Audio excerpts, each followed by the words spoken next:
How did a scattered handful of warrior tribes, rowing across a cold, grey sea from the marshes of northern Germany and Denmark, end up building the nation we now call England? What really happened in the year the Roman legions marched away forever, leaving the people of Britain alone, undefended and terrified of what was coming from the north? And how did 6 centuries of fire, betrayal, faith and blood produce a single crown, a single language, and a single people, only to see it all collapse in a single afternoon on a hillside near Hastings? This is the full story of the Anglo-Saxons, told from the documents and chronicles that survived them, from the last Roman ship leaving the harbour to the last Anglo-Saxon king falling with an arrow in his eye. In the year 410, the last Roman legions stationed in Britain packed their equipment, boarded their ships, and sailed away. They were not coming back for a holiday, and everyone watching them leave seemed to sense it. Rome itself was under siege. The Visigoths, led by Alaric, were closing in on the capital, and every soldier who could carry a sword was needed at home to defend the heart of the empire, rather than its distant northern edge. For nearly 400 years, Britain had been a province of the Roman Empire, taxed, governed, defended, and connected by a network of roads that stretched from the southern coast all the way to the wild frontier of Hadrian's Wall in the north. Now, almost overnight, that entire protective umbrella vanished. Historical sources tell us that the Roman Emperor Honorius sent a letter to the British communities, often called the Rescript of Honorius, instructing them to take up arms and defend themselves because the legions were never returning. Imagine receiving that message after a lifetime of dependence. For generations, your grandparents and their grandparents had relied on professional soldiers to handle every external threat, every uprising, every raid. Now you are told, in effect, you are entirely on your own, manage as best you can. The administrative machine that had run Britain for centuries did not survive that shock for very long. For the ordinary farmer working fields near a former Roman town, the change might not have arrived as a single dramatic event, but as a slow accumulation of small absences. No more coins arriving from travelling merchants. No more new roof tiles from the regional kiln. No more soldiers patrolling the local road. The empire did not announce its own end with trumpets. It simply stopped showing up, piece by piece, until one day the absence was undeniable. Tax collection broke down almost immediately, since there was no longer a central authority enforcing it. The minting of coins stopped, removing the basic mechanism that had underpinned trade and commerce for generations. Long-distance trade networks that had supplied British towns with wine, olive oil, fine pottery, and luxury goods from across the empire dried up within a single generation. Archaeologists can actually trace this collapse directly in the ground. Pottery styles that had been imported reliably for centuries simply disappear from the archaeological record almost overnight, a silent but unmistakable signature of economic catastrophe. Major towns, once bustling centers of Roman administration, craft production and commerce, were abandoned or shrank dramatically in size. Public buildings fell into disrepair. Bathhouses that had once required organized civic maintenance crumbled. The people who remained, a mixed population that historians now call the Romano-British, found themselves without a standing professional army, without a functioning central government, and without any of the structures that had kept them safe and prosperous for 4 centuries. They were, in every practical and military sense, defenseless against organized threats. And those threats did not wait politely for Britain to recover. From the north, beyond the crumbling defences of Hadrian's Wall, came raiding parties of the Picts, a loose confederation of tribes from what is now Scotland, who had never been fully conquered by Rome and had spent generations probing at the empire's frontier. From across the Irish Sea came the Scotti, sea-born raiders from Ireland, whose tribal name would eventually, ironically, be given to an entirely different country, Scotland itself. These were not occasional nuisance raids. According to the monk Gildas, writing several decades later in his polemical work titled On the Ruin of Britain, the raids were constant, brutal, and devastating to communities that no longer had any professional soldiers to call upon for protection. Gildas writes with the burning intensity of a preacher rather than a dispassionate chronicler, describing entire regions stripped of their populations, ploughed fields left untended, and survivors huddling together in fear without any organized leadership capable of coordinating a response. Whatever specific exaggerations his account may contain, the underlying picture of a society in genuine crisis is corroborated by the simple fact that local communities soon felt compelled to seek help from outsiders rather than relying on their own resources. It was in this atmosphere of mounting fear, military weakness, and growing desperation that a British leader named Vortigern made a decision that would change the entire course of the island's history forever. Facing relentless pressure from the Picts and the Scotti, and with absolutely no Roman army left to summon for help, Vortigern decided on what seemed at the time like a pragmatic solution. He would hire foreign mercenaries, battle-hardened warriors from across the North Sea, to fight on Britain's behalf in exchange for land grants and regular payment. It seemed like a perfectly reasonable response to an otherwise impossible military situation. He had absolutely no idea in that moment that he was opening the front door to the very people who would eventually displace his own kingdom entirely, generation by generation, field by field. Centuries later, this single decision would be remembered as the hinge on which the entire history of the island turned. The precise moment when a desperate short-term solution to a military crisis quietly planted the seed of a much larger, slower, and ultimately far more consequential transformation than anyone involved could have possibly imagined at the time. The warriors that Vortigern invited across the sea came from the coastal regions of what is now northern Germany and the Jutland Peninsula of Denmark. Three related but distinct groups known to later history as the Angles, the Saxons, and the Jutes. These were seafaring peoples, deeply accustomed to crossing the unpredictable, often violent waters of the North Sea in open wooden longships, navigating by the stars, the coastline, and generations of accumulated maritime knowledge, carrying with them everything they needed to fight, to farm, and ultimately to settle permanently in a new land. According to the Venerable Bede, the great Anglo-Saxon monk and historian, writing roughly 3 centuries later in his landmark work, Ecclesiastical History of the English People, the first of these warbands arrived in the year 449, led by 2 brothers named Hengist and Horsa. Whether these 2 figures were genuine historical individuals or partly legendary founder figures invented retroactively to give later royal dynasties a heroic and tidy origin story remains a matter of scholarly debate. But the broader pattern of migration they represent is strongly supported by independent archaeological evidence. Entirely new styles of brooches, weapons, pottery, and burial practices appear suddenly across eastern Britain during this exact period, closely matching equivalent styles found across the North Sea in northern Germany and Denmark. Initially, these hired warriors did exactly what they had been brought across the sea to do. It is worth pausing here to note how ordinary this kind of arrangement actually was in the late antique world. Hiring foreign warbands to defend a weakened frontier was a standard Roman and post-Roman practice, used across the crumbling empire from Gaul to North Africa.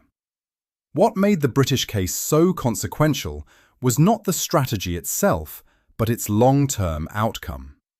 In most other regions, the hired warriors eventually assimilated into existing populations, while in Britain, they instead displaced and replaced them almost entirely.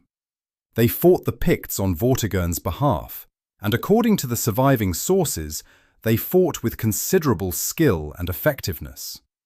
But military success, as it so often does, bred growing ambition.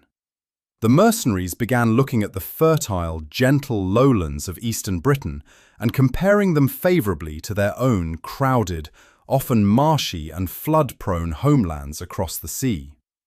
According to Gildas, mercenaries grew increasingly dissatisfied with what they considered inadequate pay and provisions from their British employers. And rather than simply negotiating better terms, they made the fateful decision to turn their weapons against the very people who had originally hired and welcomed them. What followed, according to the surviving written accounts, was sustained and brutal violence. Gildas describes burning towns, the indiscriminate slaughter of inhabitants, and the systematic destruction of established communities across the eastern lowlands of Britain.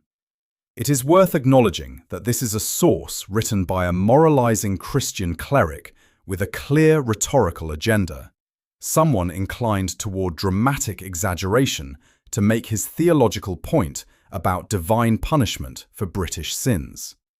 But the archaeological record independently does show a real and significant disruption across eastern Britain during precisely this period, with Roman-style settlements abandoned outright and distinctly new Germanic-style settlements appearing rapidly in their place. Genetic studies conducted in recent decades have added another layer of evidence entirely separate from either the written chronicles or the pottery shards, showing measurable shifts in the ancestry of populations in eastern England, consistent with substantial migration from the continent during this exact window of time, lending independent, modern scientific support to a story that, for centuries, rested almost entirely on a handful of biased written sources. Surviving Romano-British populations fled in large numbers toward the west, into the mountainous and more defensible regions of what is now Wales, into the rugged peninsula of Cornwall in the far southwest, and some communities even crossed the English Channel entirely to settle permanently in what is now the Brittany Peninsula in northern France. A migration so substantial that the region still carries a name meaning, quite literally, Little Britain to this very day. Meanwhile, back in the conquered lowlands, the Germanic newcomers began establishing genuinely permanent settlements, not merely temporary military camps, but established farming communities, complete with their own distinct social structures, transplanting their language, their customary laws, and their ancestral gods directly onto British soil. This entire process was not a single dramatic invasion carried out by a single unified army arriving on a single day. It was a process, messy, gradual, deeply uneven, and playing out differently across different regions at noticeably different speeds over multiple generations.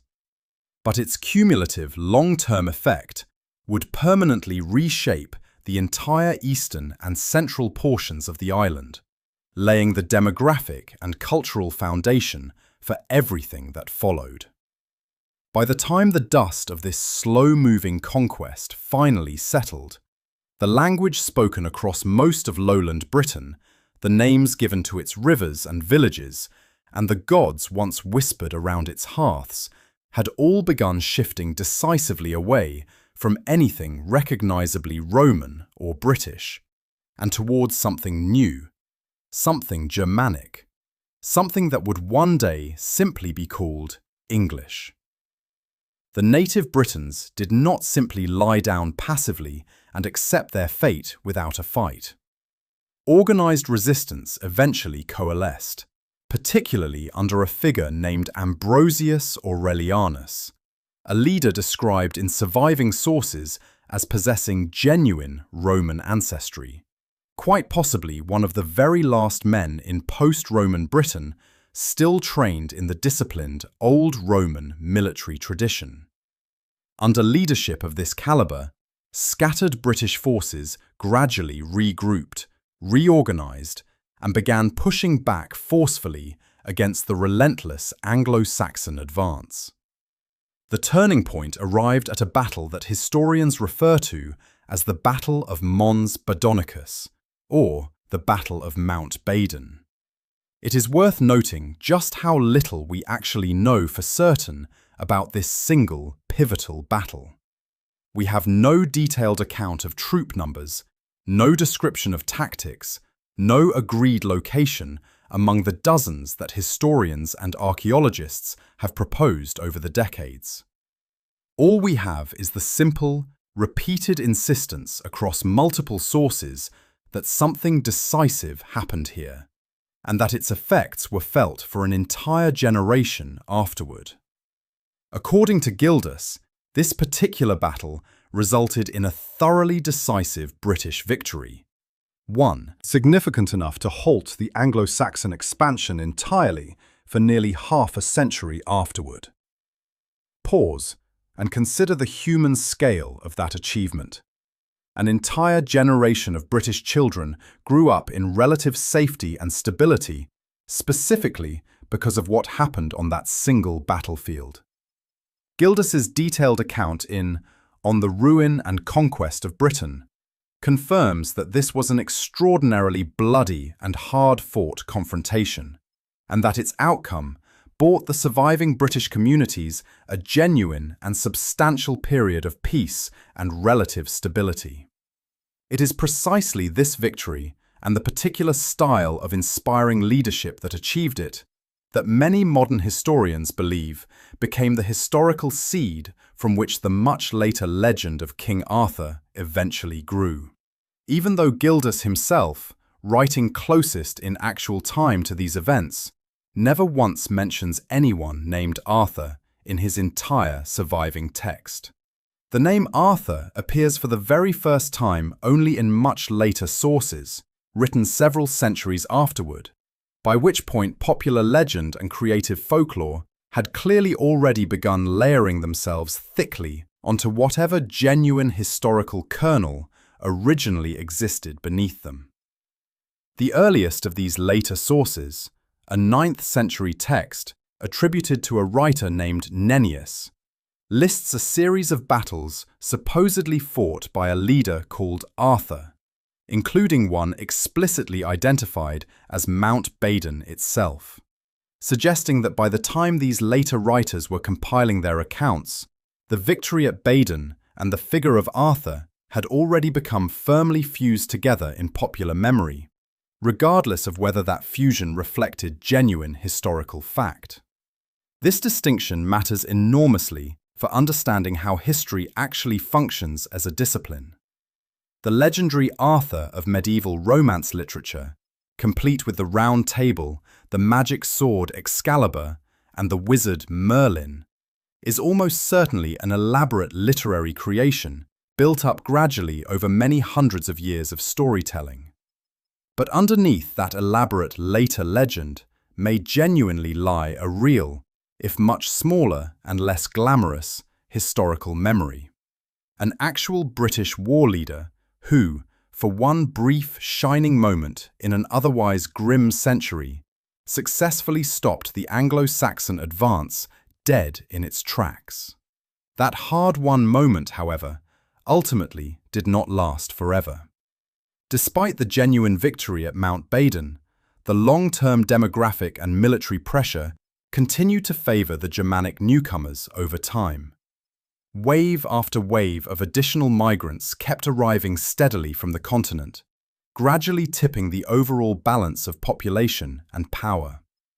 Over the following decades, the Anglo-Saxons resumed their patient territorial expansion, slowly absorbing more and more British land, until eventually the vast majority of what is now England, save only for the defensible Western Mountains, fell permanently under their control and cultural influence.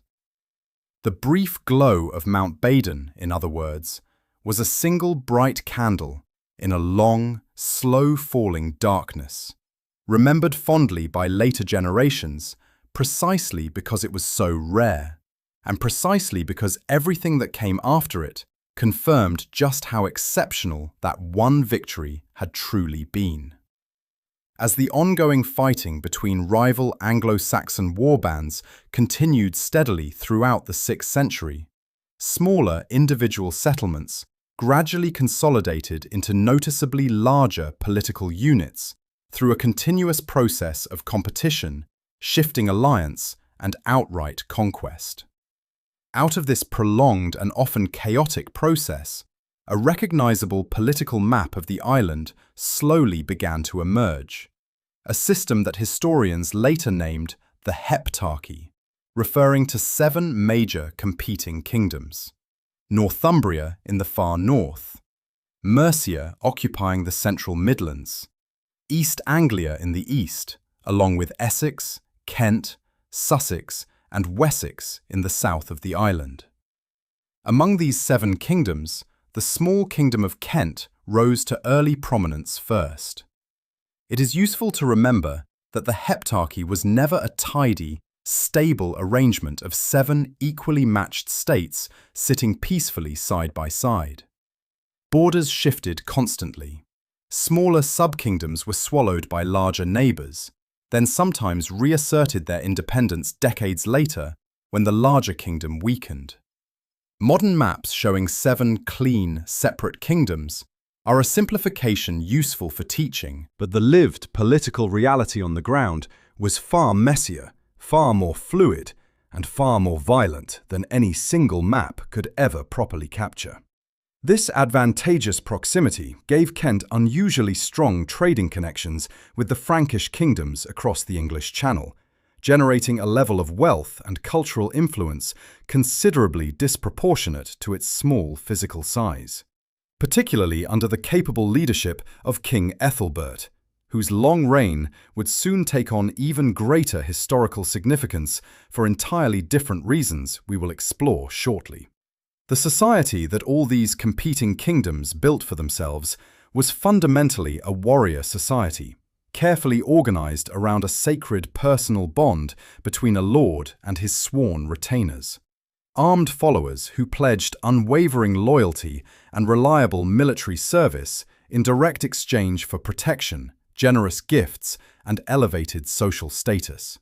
This particular relationship was considered one of the most solemn and unbreakable bonds a person could possibly enter into during their lifetime, in many practical ways even more binding than ordinary blood family ties. To control the otherwise endemic and destructive problem of blood feuds and endless cycles of violent revenge killing that could easily tear apart entire small communities, these kingdoms gradually developed formal written law codes that assigned a very specific monetary value to every single person's life, calibrated precisely according to their particular social rank. A comprehensive system known as Vergild, which translates literally as man price. If someone was killed under this system, instead of automatically triggering an endless spiral of retaliatory violence between families, the killer's own family could instead pay fixed compensation according to an established schedule. It was certainly not a perfect system by any modern legal standard, but it represented a genuine and serious attempt to create lasting social order out of what could very easily have otherwise descended into permanent chaos.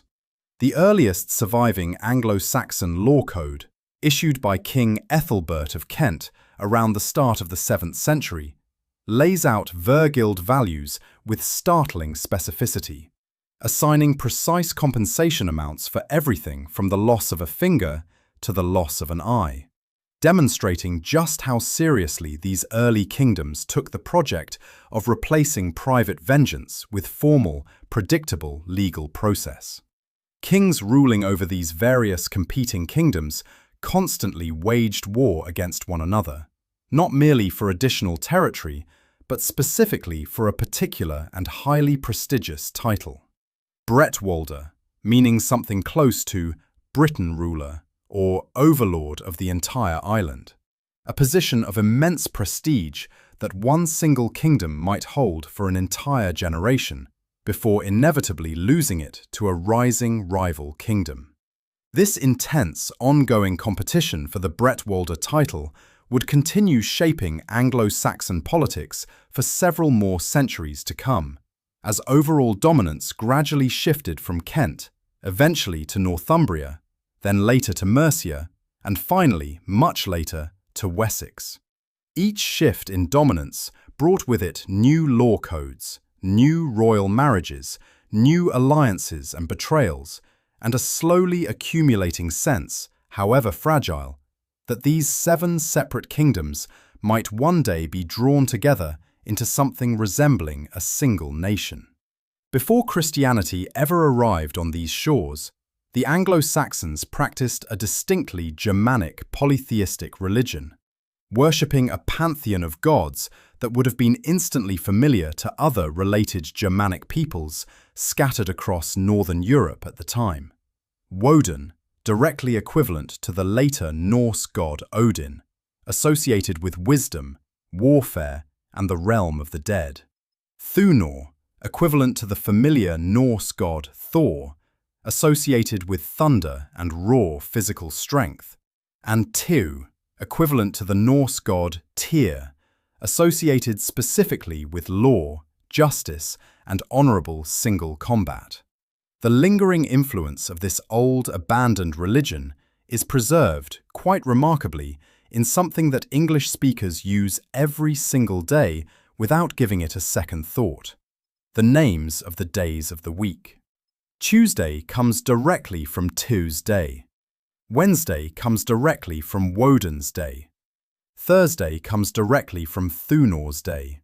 And Friday comes directly from Frigg's day, named for Woden's powerful wife. Every single time an English speaker casually mentions what day of the week it is, they are unconsciously and unknowingly invoking gods that have not been formally worshipped by anyone for well over 1,000 years. Anglo-Saxon society as a whole was organized into a fairly rigid and clearly defined social hierarchy. Movement between these social ranks was not entirely impossible, but it was rare and usually required extraordinary circumstances. Exceptional service in battle, a fortunate marriage, or outright manumission from slavery granted by a generous lord. For the vast majority of people born into a particular rank, that rank would define the entire shape of their life, their legal rights, their economic opportunities, and even the value the law placed on their own life if it were ever taken from them. At the very top sat the eorls, the established nobility and experienced military leaders of the kingdom. Below them came the churls, free independent farmers and ordinary part-time warriors, who together formed the genuine backbone of the entire society. At the very bottom of this hierarchy were the thralls, enslaved people, frequently captured during warfare or raiding, who possessed essentially no legal rights whatsoever and existed, for all practical purposes, as the personal property of their owners. The true heart of everyday social life was the mead hall, a large communal timber building where the local lord and his assembled retainers regularly gathered together to drink, to feast generously, to distribute valuable gifts and rewards for loyal service, and to listen attentively to travelling poets called scops, who performed long, heroic poems celebrating legendary ancestors, famous battles, and extraordinary deeds of courage. These oral performances were never mere casual entertainment. They functioned as the primary mechanism through which history, core values, and collective identity were actively transmitted across successive generations within a largely non-literate warrior culture that had no other reliable way to preserve its own past. The most famous surviving example of this oral tradition, the epic poem Beowulf, was eventually written down by Christian scribes centuries after its events were supposedly set. Yet it still preserves an unmistakably pagan warrior worldview underneath its Christian framing, offering modern readers one of the only surviving windows into how the Anglo-Saxons themselves imagined heroism, loyalty, and the proper way to face death. Tangible physical evidence of this culture's genuine wealth and artistic sophistication survives today in several extraordinary archaeological finds, most famously the spectacular ship burial discovered at Sutton Hoo in East Anglia back in 1939. This remarkable burial contained an entire wooden ship, exquisite gold and garnet jewellery of truly astonishing craftsmanship, ceremonial weapons of war, and a now globally iconic ceremonial helmet, together providing clear and undeniable proof that early Anglo-Saxon kings commanded resources, far-reaching trade networks, and genuine artistic skill, far beyond what many casual observers tend to assume of this often unfairly labelled Dark Age. Underlying this entire cultural worldview was a powerful concept called weird, an unshakable and entirely predetermined fate that was believed to govern every single individual's life from beginning to end. This deeply held belief encouraged a very particular kind of fatalistic warrior psychology. Since your ultimate fate was already permanently fixed, regardless of any choices you might make, the only thing that genuinely mattered in life was how bravely and honourably you chose to face it when it finally arrived. Death in open battle was therefore never something to be feared, but rather something to be met calmly and with genuine dignity, because that personal dignity was the one single thing that weird itself could never ultimately take away from you. It is a worldview strikingly different from the one that would soon arrive with Christianity, and the tension between these two ways of understanding death, fate, and honour would quietly shape Anglo-Saxon culture for generations, even after the old gods had formally been abandoned. Direct contact between Britain and Rome, almost entirely severed since the Roman legions had departed nearly 2 full centuries earlier, was formally renewed in 597 AD, when Pope Gregory the Great deliberately dispatched a religious mission led by a monk named Augustine, specifically to bring Christianity to the various pagan Anglo-Saxon kingdoms. This was certainly not a randomly chosen destination. Gregory had several specific strategic reasons for selecting England as his target, including detailed reports that had already reached Rome describing the English people and their apparent openness toward religious conversion. Augustine's mission landed first in the Kingdom of Kent. The choice of Kent was not purely a matter of luck. Roman missionaries deliberately targeted kingdoms with existing continental connections, reasoning correctly that a ruler already familiar with Frankish customs, trade, and diplomacy would be far more receptive to a foreign religious delegation than a ruler with no such contact at all. Gregory's mission, in other words, was calculated diplomacy dressed in the language of faith, and it worked exactly as intended. This existing personal connection to Christianity, already present within the royal household, made Ethelbert considerably more receptive to Augustine's religious message than he otherwise might have been under different circumstances. The king ultimately permitted the missionaries to establish a permanent church at Canterbury, a single decision whose far-reaching consequences would echo for the next 14 centuries, since Canterbury remains the official seat of the Archbishop of the Church of England to this very day. Ethelbert himself eventually agreed to undergo formal baptism, thereby becoming the first genuinely Christian Anglo-Saxon king in all of recorded history.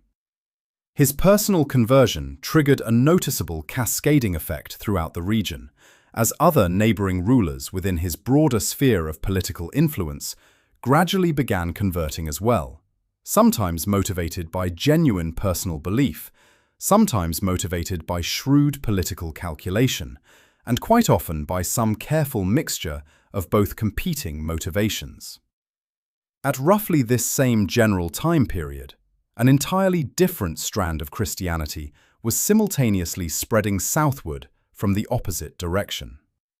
Celtic Christianity, with its own distinctive religious practices, originally developed in Ireland and Scotland, was being actively carried south by dedicated missionaries like Aidan, who personally established an enormously influential monastery on the island of Lindisfarne, and successfully brought Christianity to the powerful northern kingdom of Northumbria. This Irish missionary tradition had itself descended from earlier waves of Christianization that bypassed Rome almost entirely, travelling instead along older trade and pilgrimage routes connecting Ireland to the eastern Mediterranean, which helps explain why its practices around monastic discipline, tonsure, and the calculation of Easter had drifted so noticeably from the standards maintained in Rome itself over the intervening centuries of separation. These two separately developed Christian traditions, the Roman tradition and the Celtic tradition, had grown somewhat differently apart during their many centuries of geographic separation, disagreeing on seemingly small but practically important technical matters, such as precisely how to calculate the correct date of Easter each year, and exactly how monks should properly cut and wear their hair. These accumulated differences eventually required formal and authoritative resolution, which finally came at the historic Synod of Whitby in 664 AD, where King Oswu of Northumbria personally presided over an extended debate between representatives of both competing traditions, and ultimately decided firmly in favour of adopting standard Roman religious practices going forward. A single decision that successfully aligned England's religious calendar and broader practices with the wider Christian world across the continent. From this point onward, the Anglo-Saxon kingdoms would speak with one religious voice rather than two, a quiet but important step on the long road toward eventual political unity as well. Throughout the entire 7th century, the northern kingdom of Northumbria steadily rose to become the single dominant power across Anglo-Saxon Britain, excelling both militarily on the battlefield and, remarkably for an era sometimes mischaracterized rather unfairly as a brutal and uncultured Dark Age, intellectually and artistically as well. Monasteries such as Lindisfarne, Monk Wearmouth, and Jarrow became major and genuinely influential centres of learning. It is worth dwelling on just how labour-intensive this intellectual production actually was. A single illuminated manuscript could require the skins of dozens of calves, months of careful preparation, and the patient work of scribes copying letter by letter under flickering candlelight. That Northumbria managed to produce libraries of genuine European significance under these conditions says a great deal about the priorities and discipline of its monastic communities. This intellectual flourishing was happening in Britain at a time when much of the wider continent was simultaneously experiencing far greater political instability and disruption, representing a genuine intellectual flowering on what might otherwise seem like the distant edge of the known civilized world. It was specifically within this rich intellectual environment, at the monastery of Jarrow, that the monk known to later history as the Venerable Bede composed his enduring masterwork, the comprehensive ecclesiastical history of the English people, finally completed in 731 AD. This single remarkable text remains, even today, one of the most genuinely important primary sources for understanding the entire Anglo-Saxon period, providing crucial dates, names, and narrative details that would otherwise have been completely lost to history forever. Almost everything that modern historians actually know about this entire era passes, in one way or another, directly through Bede's careful pen. While Northumbria flourished intellectually and artistically, a very different and considerably more violent kind of power was simultaneously rising in the central Midlands kingdom of Mercia under a fearsome king named Penda. Penda represented something increasingly rare for his particular time period. He was a genuinely committed pagan ruler, stubbornly refusing Christian conversion, even as the new religion steadily spread among nearly all of his neighboring kingdoms. And he proved himself to be one of the most formidable, ruthless, and consistently successful military leaders of the entire Anglo-Saxon period, personally defeating and killing multiple rival Christian kings in open battle over the course of his long and violent reign. What makes Penda such a fascinating figure for modern historians is precisely this apparent contradiction. He was perfectly willing to ally with Christian kings when it suited his immediate political interests, even while remaining personally committed to the old gods, suggesting that for many Anglo-Saxon rulers of this transitional period, religious identity and pure political calculation were far more tangled together than later, more theologically tidy chronicles tend to suggest. Penda's apparently unstoppable dominance, however, eventually met its definitive limit. In the year 655, at the decisive Battle of the Winwade, Penda was finally killed in combat by Northumbrian forces under King Oswiu, the very same king who would later go on to preside personally over the historic Synod of Whitby. Penda's sudden death effectively marked the permanent end of any organized pagan political power within Anglo-Saxon England. From this pivotal point forward, every single major kingdom on the island would be led exclusively by Christian rulers, and the old, abandoned gods would survive only faintly in folk memory, scattered place names, and the otherwise ordinary names of the days of the week. With Penda gone, the stage was effectively cleared for a new contest of power, one no longer fought between pagan and Christian kings, but between Christian kingdoms competing purely for territory, wealth, and the lasting title of Overlord of Britain. Following Northumbria's gradual political decline in the early 8th century, the central kingdom of Mercia, occupying the broad Midlands of England, rose steadily to take its place as the new dominant power on the island, first under the capable King Ethelbald, and later, even more dramatically and impressively, under the legendary King Offa. Offa was genuinely the first Anglo-Saxon ruler to successfully position himself as a true diplomatic equal to the single most powerful monarch anywhere in continental Europe at the time, Charlemagne, ruler of the vast Frankish realm and eventual Holy Roman Emperor. The two powerful rulers exchanged extensive diplomatic correspondence, carefully negotiated mutually beneficial trade agreements, and, at one notable point, even discussed, though it ultimately fell through over a diplomatic dispute, a potential marriage alliance directly between their respective royal children. This represented an absolutely extraordinary level of genuine international standing for any English king during this particular period of history. Offa also personally established his own standardized silver coinage.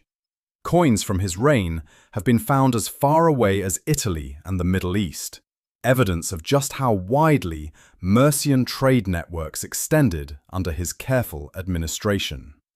Some coins even copied Islamic dinar designs, including Arabic script, apparently because Offa's mint workers were imitating a trusted and recognizable foreign currency design without necessarily understanding its religious content.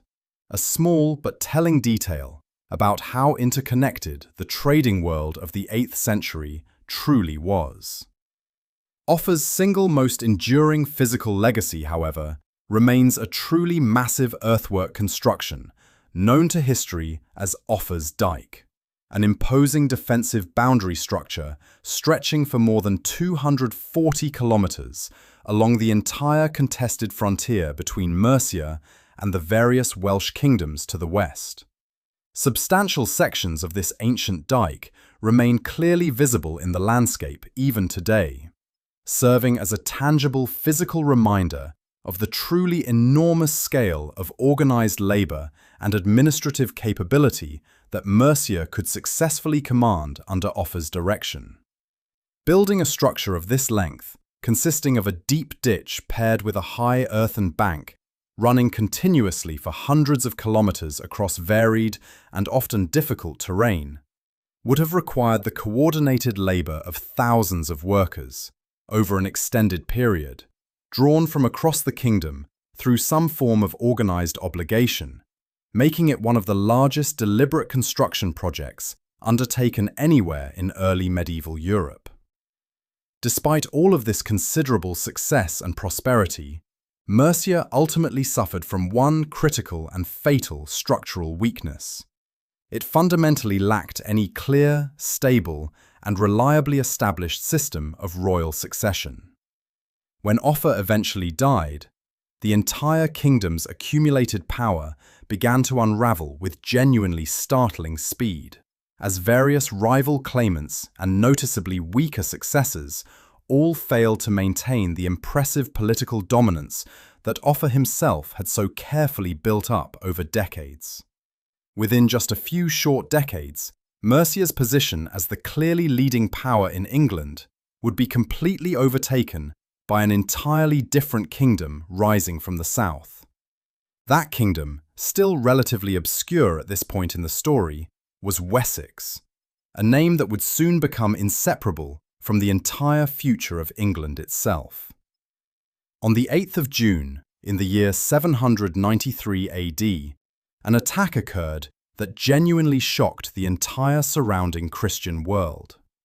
A raiding force originating from Scandinavia landed directly on the small island monastery of Lindisfarne, the very same monastery that had been so absolutely central to Northumbria's earlier intellectual golden age, and attacked it with truly devastating and unprecedented violence.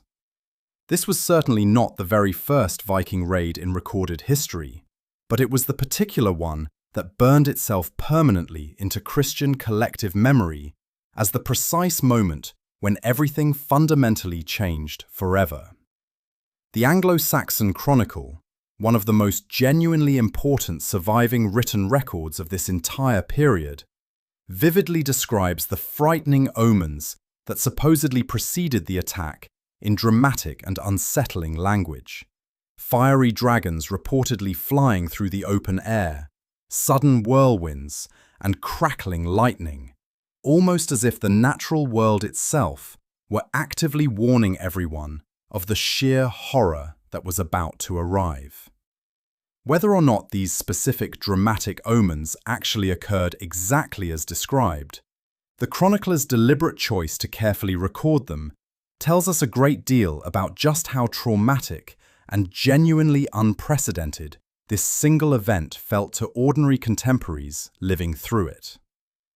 The scholar Alcuin, writing from the court of Charlemagne on the continent, sent letters back to Northumbria expressing genuine shock at the news, describing the attack as something unimaginable since the original settlement of Britain by the English themselves. A striking comment given that Alcuin was himself a Northumbrian by birth, watching from a distance as the violence his own ancestors had once inflicted on the native Britons was now, in a strange historical turn, being inflicted on his own people in exactly the same brutal manner. Coastal monasteries became prime and obvious targets for a brutally simple and practical reason. There is also a deeper irony worth pointing out here. The very openness and trust that characterized monastic communities, their lack of walls, their welcoming hospitality toward travelers, their concentration of wealth donated by pious believers over generations, made them uniquely vulnerable in a way that ordinary fortified settlements were not. The qualities that made these places spiritually significant were the same qualities that made them militarily defenseless. For seaborne raiders arriving suddenly by ship, an isolated coastal monastery was essentially an unlocked and unguarded treasure vault waiting patiently to be opened. The earliest Viking raiders gradually developed what we might reasonably call a seasonal hit-and-run strategy. crossing the open sea each successive summer when weather conditions allowed for relatively safe sailing, striking quickly and decisively at vulnerable coastal targets, seizing whatever portable wealth and human captives they could physically carry away, and then returning safely home to Scandinavia well before the dangerous winter weather made the long sea crossing far too hazardous to attempt. This destructive pattern repeated itself reliably year after year, gradually escalating steadily in both scale and underlying ambition with each passing season. The cumulative economic impact on the various Anglo-Saxon kingdoms proved genuinely severe over time. Constant, unpredictable raiding seriously disrupted established trade routes, depopulated vulnerable coastal regions entirely as frightened residents fled inland for safety, and led directly to the capture and subsequent enslavement of countless ordinary individuals who were then sold deep into the broader Viking trading networks that stretched remarkably far, reaching all the way to the distant markets of the Islamic world.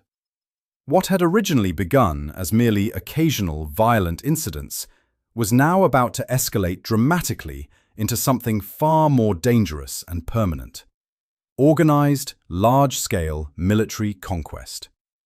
The raiders of Lindisfarne, in other words, were only the opening notes of a much longer and far more destructive song, one that would eventually be sung across nearly every kingdom on the island. In the year 865 AD, the overall Viking strategy underwent a truly fundamental and lasting transformation. Rather than continuing with isolated seasonal raids as before, Scandinavian forces instead assembled what the surviving historical sources directly call the Great Heathen Army, a unified force numbering, by various historical estimates, well into the thousands, with the explicit and openly stated goal not merely of looting valuable goods and quickly leaving again, but of permanently conquering and then directly occupying English territory for good. According to combined historical and legendary accounts from the period, this formidable army was personally led by several formidable named commanders, including Ivar the Boneless and Halfdan, who, according to popular tradition, were the sons of the famous semi-legendary Viking hero Ragnar Lothbrok. Whatever the precise underlying historical truth behind these colourful and memorable names actually turns out to be, the resulting military campaign they jointly led was devastatingly effective and remarkably systematic, moving steadily from kingdom to kingdom with clear, calculated purpose and overwhelming force.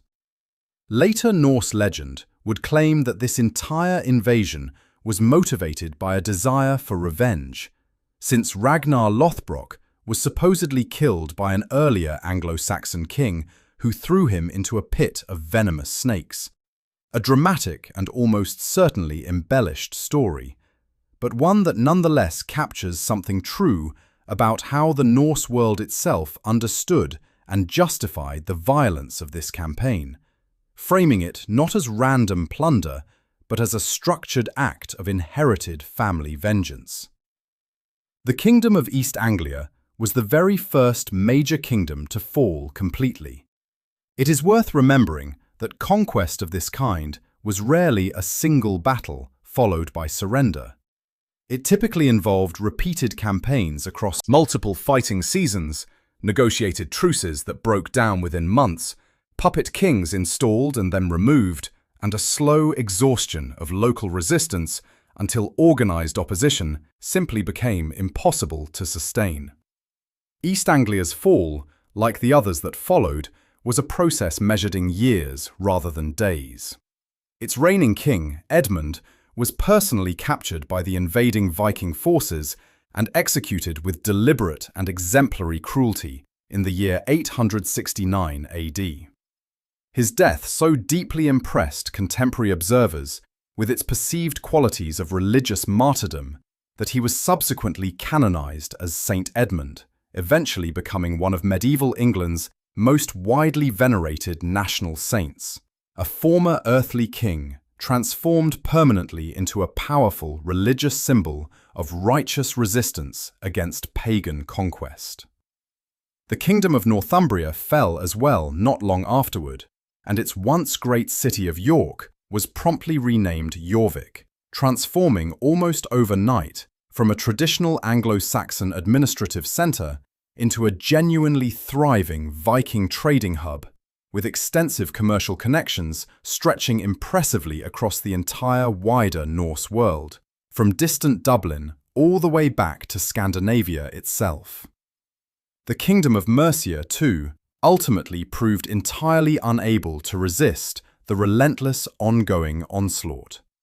As one major kingdom after another steadily collapsed under sustained pressure, the entire northern and eastern portion of England fell completely under direct Scandinavian military and administrative control, an extensive area that came to be permanently known as the Danelaw, meaning territory governed openly by Danish law and Danish custom, rather than by any traditional Anglo-Saxon administration whatsoever. Within a remarkably short span of mere years, what had previously been a diverse patchwork of independent Anglo-Saxon kingdoms had been brutally reduced to just a single surviving holdout remaining in the far south of the island. Everything that the Anglo-Saxons had spent 4 centuries building now depended entirely on whether that one final kingdom could somehow survive what had already destroyed everyone else. By the decade of the 870s, the southern kingdom of Wessex stood entirely alone as the only major Anglo-Saxon kingdom that had not yet fallen completely under direct Viking control. Every single other major kingdom had already been conquered outright, fully absorbed, or otherwise transformed into Scandinavian-administered territory. The entire future survival of independent Anglo-Saxon rule on the island now rested precariously on this single remaining kingdom alone. Alfred, later affectionately remembered by history as Alfred the Great, formally came to the throne of Wessex in 871, inheriting a kingdom that was already teetering dangerously at the very edge of total and complete military collapse, facing absolutely relentless, ongoing military pressure from invading forces that had already thoroughly destroyed every single other Anglo-Saxon realm on the island. It is worth pausing to consider what Alfred actually inherited beyond the crown itself. A treasury strained by years of warfare, a population traumatized by the destruction of every neighboring kingdom, and the simple, terrifying knowledge that every other Anglo-Saxon king who had faced this exact enemy had ultimately lost. The darkest and most desperate moment of his entire reign came in early 878, when a surprise winter attack, personally led by the formidable Viking commander Guthrum, completely shattered the established defences of Wessex entirely. Alfred's own assembled forces scattered in disarray, and the king himself was forced to flee urgently into hiding, eventually taking refuge deep within the marshy wetlands of Athelney, a once proud king reduced to living as an actual fugitive, hiding in the swamps of his own ancestral kingdom, a humbling story later embellished considerably with popular legends of him disguising himself among ordinary peasants, and in one particularly famous tale, accidentally burning an entire batch of cakes while distracted by his own troubled thoughts. This particular winter attack was especially shocking, precisely because it broke the established seasonal pattern of Viking warfare that earlier generations had grown accustomed to, since traditional raiding had always paused during winter months, meaning Guthrum's decision to strike during the coldest, least expected. The time of year caught Wessex's defences almost completely unprepared. Yet, from this genuinely lowest possible point, Alfred staged what can only be described as a remarkable and inspiring personal recovery. He carefully rallied the local levy forces known historically as the Fyrd, drawn directly from ordinary farmers and freemen across the surviving unconquered portions of his kingdom, and personally led them in a decisive and well-planned counterattack at the pivotal Battle of Edington in May of 878, achieving there a thoroughly crushing and complete victory over Guthrum's previously triumphant forces. This hard-won victory led directly to the subsequent Treaty of Wedmore, under whose negotiated terms Guthrum personally agreed to be formally baptized as a Christian, and all of England was officially divided into two distinct administrative zones: the Danelaw, covering the north and east, and continued Anglo-Saxon-controlled territory covering the south and west, now separated by a mutually agreed boundary rather than by ongoing continuous warfare. It was certainly not a total and complete military victory, but it was genuine survival. And mere survival, particularly after the catastrophic and total collapse of every single other Anglo-Saxon kingdom, was nothing short of truly extraordinary under the circumstances. Alfred had not merely saved his own throne. In the most literal sense possible, he had saved the entire surviving idea of an independent Anglo-Saxon England. During the extended years of relative peace that followed directly after the Treaty of Wedmore, Alfred undertook sweeping and far-reaching military reforms that would prove genuinely decisive for the entire future of the kingdom. He personally constructed an extensive network of fortified strongholds called burhs, scattered strategically across his kingdom, carefully ensuring that no single community would ever again find itself more than a single day's march away from a properly defensible refuge. He also established England's very first organised naval defence force, specifically designed to intercept incoming Viking raiders before they could even successfully reach the vulnerable coastline. The burh system in particular deserves attention, since it represented something genuinely new in Anglo-Saxon governance: a planned, kingdom-wide network of defence rather than a patchwork of individual local responses, requiring sustained taxation, organised labour, and a level of centralised administrative planning that few earlier Anglo-Saxon kings had ever attempted, let alone achieved. When Alfred finally died in 899, his capable son Edward, known to subsequent history as Edward the Elder, formally inherited the throne, and inherited along with it his father's considerable ambition. But Edward's own personal goals extended well beyond mere defensive consolidation. He soon launched sustained and determined military campaigns specifically aimed at fully reclaiming the extensive territories that had been lost to the Danelaw many decades earlier.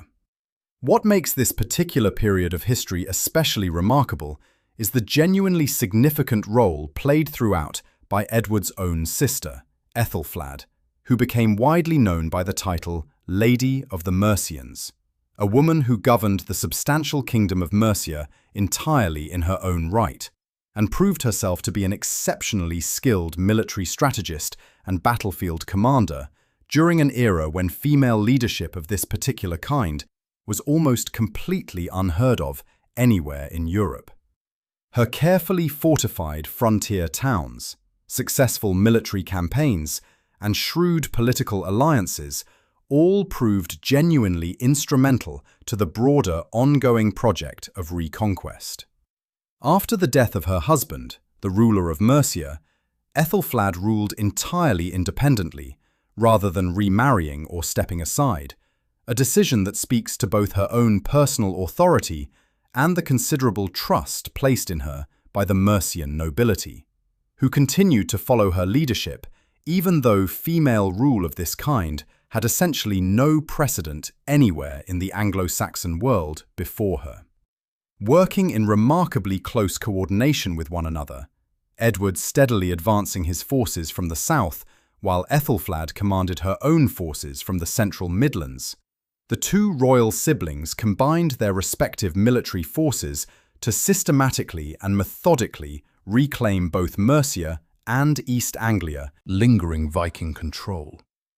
This entire process was certainly not achieved through any single dramatic, decisive battle, but rather through a genuinely sustained campaign, extending across many years, proceeding steadily, town by town and fortress by fortress. Each reclaimed settlement was typically refortified and resettled with loyal garrisons before the campaign pushed onward to the next target.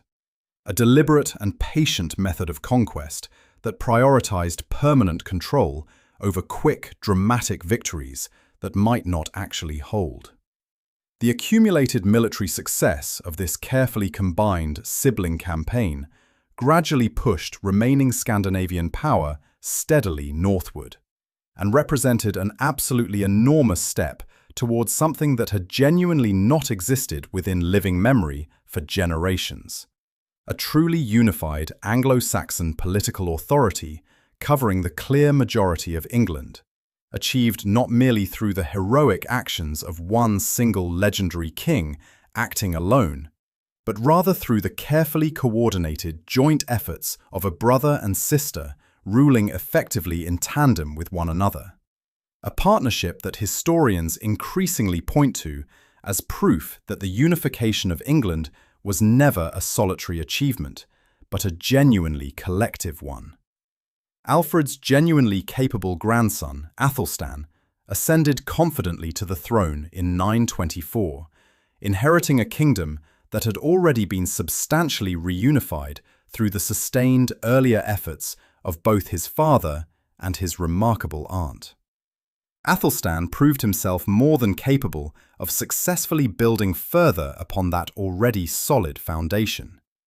He is sometimes overlooked in popular memory compared to his grandfather Alfred, yet many historians regard him as the single most consequential king of the entire Anglo-Saxon period, precisely because he completed a project that had taken 3 generations of his own family to achieve, transforming a collection of recovered territories into something that finally functioned, administratively and symbolically, as a single kingdom rather than a loose alliance of reconquered provinces.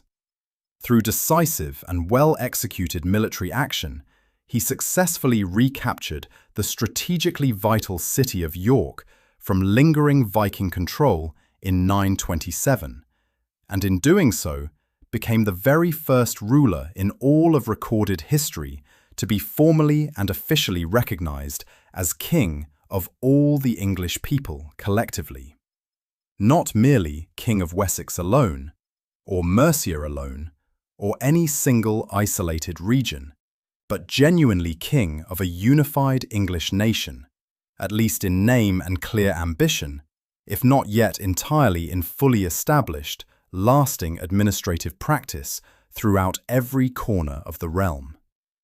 Surviving charters from his reign actually show him experimenting with grand titles like King of the English, and even, on occasion, something closer to Emperor of Britain, reflecting a level of confidence and ambition that no Anglo-Saxon ruler before him had ever dared to put into writing so explicitly. Athelstan's rapidly rising power considerably alarmed nearly all of his neighbouring rulers, eventually provoking the formation of an entirely unprecedented coalition specifically against him, uniting together the King of Scotland, assorted Viking forces operating from Ireland, and various rulers from the independent Welsh kingdoms, all of them setting aside their own considerable mutual rivalries specifically to confront what they clearly perceived as an overwhelming and genuinely dangerous shared threat to their collective independence. That such bitter rivals were willing to march together under a single banner says everything about how seriously Athelstan's neighbours had come to regard the growing power of a unified England, a fear that, in the end, proved entirely justified by the outcome of the battle that followed. This entirely unprecedented Grand Alliance ultimately led directly to the Battle of Brunanburh in 937, widely considered one of the largest and bloodiest battles of the entire Anglo-Saxon period. Fought decisively against a combined coalition larger and considerably more diverse than any single Anglo-Saxon king had ever previously faced in battle. Athelstan emerged from this momentous confrontation with a thoroughly decisive and genuinely lasting victory over his combined enemies. Contemporary poets described the battlefield slaughter in extraordinarily vivid terms, claiming that 5 kings and 7 of Olaf's earls lay dead among the fallen. Numbers likely exaggerated for poetic effect, but nonetheless conveying just how thoroughly and memorably the coalition had been broken. The battle itself was subsequently commemorated in stirring heroic verse, carefully preserved within the pages of the Anglo-Saxon Chronicle, and it stands today as a clear historical marker of the precise moment that definitively confirmed England's existence as a genuinely unified nation, a single, coherent political entity now demonstrably capable of decisively defeating a combined coalition of literally all its surrounding rivals at once, rather than remaining merely a loose and vulnerable collection of competing kingdoms that could potentially be picked off individually, one at a time. For the first time in the entire story we have been following, the word England finally meant something real, something defended, something that had just proven on a single bloody field that it could survive anything its neighbours threw against it together. The long and hard-won peace that Athelstan's earlier decisive victory had helped firmly secure eventually unravelled entirely by the closing decades of the 10th century, around the year 980, when Viking forces launched renewed and considerably larger-scale invasions, this time operating directly under the personal leadership of established Scandinavian kings, rather than relatively independent warband commanders acting on their own initiative.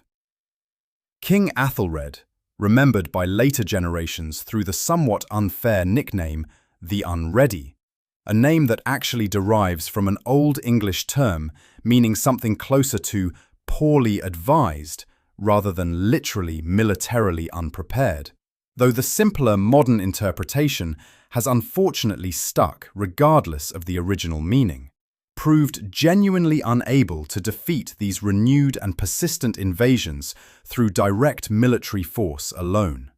Instead, he repeatedly resorted to paying out enormous tributes of silver and gold, specifically to persuade the raiders to peacefully leave, a recurring practice that became widely known as Danegeld. This particular strategy of repeated payment, rather than ever buying any lasting or genuine peace, simply ended up encouraging further escalating demands and yet more subsequent raids. The sheer scale of these payments is worth noting on its own terms. Surviving records suggest tens of thousands of pounds of silver were extracted from the English population over the course of Athelred's reign, a tax burden so heavy that it permanently reshaped the English coinage system and left a lasting mark on the kingdom's economy long after the raids themselves had ended. In a particular moment of desperate and ultimately counterproductive frustration, Athelred personally ordered the wholesale massacre of Danish settlers then living peacefully within England on what became known as St. Brice's Day, the 13th of November, 1002. An act of brutal and indiscriminate ethnic violence that, rather than solving the underlying strategic problem, simply enraged the powerful Danish king Sweyn Forkbeard and provoked from him an even more determined and ferocious campaign of direct retaliatory war against all of England. Ultimately, England fell completely under foreign rule entirely. Sweyn's capable son, Canute, later remembered by history as Canute the Great, decisively won the resulting prolonged conflict and became the ruler of an extraordinary North Sea empire, simultaneously encompassing England, Denmark, and Norway all together, meaning an originally Anglo-Saxon kingdom was now governed directly by a Scandinavian king from across the sea. It is a striking historical irony that the very crisis triggered by Aethelred's massacre of Danish settlers ultimately ended not with the Danes expelled, but with a Dane sitting permanently on the English throne, ruling a North Sea empire that briefly made England part of a Scandinavian political world rather than the other way around. Despite the genuinely violent manner of his original conquest, Canute's subsequent reign from 1016 to 1035 actually brought considerable and genuine stability to the realm, since he carefully chose to respect existing, established Anglo-Saxon laws and customary practices, rather than simply imposing wholesale foreign administration upon his new subjects. Nevertheless, his overall rule still represented a profound and lasting disruption to the ancient Anglo-Saxon royal bloodline, leaving the crucial underlying question of legitimate future succession dangerously unresolved for whatever inevitably came next. The throne of England, in other words, had become a prize that foreign kings now believed they were entitled to fight for. And that single shift in expectation would prove fatal within just a few more decades. The very last king of the old, original Anglo-Saxon royal line, Edward the Confessor, finally died in January of 1066 without leaving behind any direct heir whatsoever, thereby triggering one of the single most consequential succession crises in all of English history, with multiple powerful rival claimants, all immediately ready to fight aggressively for the now vacant throne. The established English Council of Senior Nobles, known historically as the Witan, ultimately selected the powerful and experienced nobleman Harold Godwinson as the new king. But his resulting claim to the throne was almost immediately threatened simultaneously from two completely different geographic directions, from the ambitious King of Norway to the north, and from a powerful and equally ambitious duke based in Normandy in northern France to the south, both of whom genuinely believed they personally held legitimate hereditary claims to the vacant English crown. It is genuinely remarkable in hindsight that a single kingdom found itself facing two entirely separate, full-scale invasions within the span of a single year, from two completely different directions, each one alone sufficient to have ended a weaker kingdom's independence outright. In September of 1066, at the decisive Battle of Stamford Bridge, King Harold achieved a thoroughly decisive, though genuinely exhausting victory over the invading Norwegian forces, personally led by King Harald Hardrada, a major engagement that permanently ended the centuries-long recurring pattern of Scandinavian invasions of England once and for all. It should, by any reasonable measure, have been a moment of pure triumph and well-earned relief for Harold and his exhausted forces. Harold's forced march north to meet Hardrada, followed immediately by news of William's landing in the south, required his already battle-weary army to turn around and march the entire length of the country again in a matter of days, an exhausting feat of logistics that left his men with virtually no time to rest, resupply, or recover before facing an entirely fresh enemy force. But within just a few short weeks afterward, while Harold's own forces remained genuinely exhausted and still stationed far away in the north of the country, William the Conqueror, the ambitious Duke of Normandy, successfully crossed the English Channel with a substantial invasion force and landed entirely unopposed along the southern coast of England. A devastating and crucially decisive stroke of unfortunate timing that gave him every conceivable tactical advantage against an already thoroughly worn-out enemy army that had just fought one major battle and now had to rush south to fight another. On the 14th of October 1066, at the now legendary Battle of Hastings, the assembled Anglo-Saxon army under King Harold was decisively and conclusively defeated. Harold himself was killed during the intense fighting, traditionally remembered by popular legend as having been struck fatally by an arrow directly to the eye, though the precise exact circumstances of his death remain genuinely debated among professional historians to this day. The battle itself reportedly lasted an entire grueling day, with the English shield wall holding firm against repeated Norman cavalry charges for hours, before exhaustion, sustained arrow fire, and the death of key commanders finally broke their formation apart in the closing hours of daylight. With his death on that hillside, the new Norman dynasty seized firm control of England entirely, bringing about a formal and permanent end to more than 600 years of continuous Anglo-Saxon rule, an entire era that had originally begun with desperate hired mercenaries brought in to fight off raiders, and which now ended with a kingdom fully unified, then thoroughly conquered, and ultimately transformed forever into something entirely new.